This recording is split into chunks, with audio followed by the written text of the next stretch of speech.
Emmy Emmy coconut rice.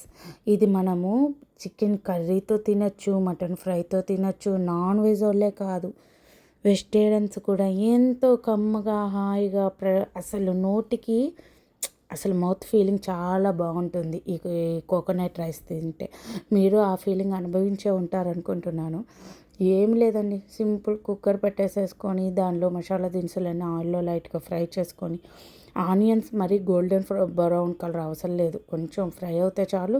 దానిలో మనకి కావాల్సిన క్యారెట్, బంగాళదుంప, బీన్స్, బఠానీ ఉంటే అవి వేసి పడేయండి, ఏమి కాదు. అసలు అసలు వెజిటేబుల్స్ తినని వాళ్ళకి, పిల్లలకి కానీ ఇందులో వేసి పెట్టేస్తే కమ్మగా తినేస్తారు, నోటికి అంత టేస్టీగా అనిపిస్తుంది.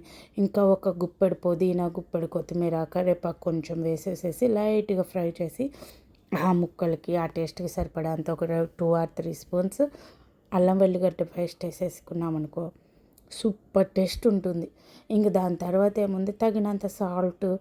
నేను టమాటాలు చివర్లో ఎందుకు వేస్తున్నా అంటే మరీ మెత్తగా పేస్ట్ అయిపోతే బాగుండు, అది కూడా కొంచెం ముక్కగా ఉంటేనే బాగుంటుంది.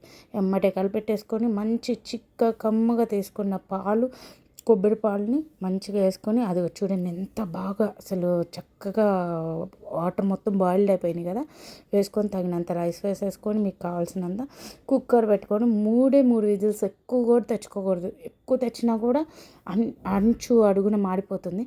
ఆవిరి మొత్తం పోయేంత వరకు ముక్కర్ తీసుకొని ఇంకా రైస్ని బాగా కలిపెట్టుకోవాలి, ఎందుకంటే ఆ కొబ్బరి మొత్తం తేట ఉంటుంది కదా, పైన పెరిగిపోతుంది. మొత్తం నీట్గా కలిపెట్టేసేసుకుంటే చక్కగా చూడండి, ఎక్కువగా ఉన్నాయిలే పాలను పోసేస్తే అన్నం మెత్తగా అయిపోతుంది. చక్కగా పలుకు ఎంత బాగా వచ్చిందో చూసారా. అసలు వేడిగా పొగలు వస్తున్నాయి కదా, టేస్టీగా. మేమైతే వేడిగా ఉండేటప్పుడే తినేస్తాం ఏదైనా కూడా, ఆ టేస్ట్ వేడిలోనే సూపర్గా ఉంటుంది. మీరు కూడా ఒకసారి ట్రై చేసుకొని తినేయండి చలికాలం వెళ్ళేలోపు. Like and share.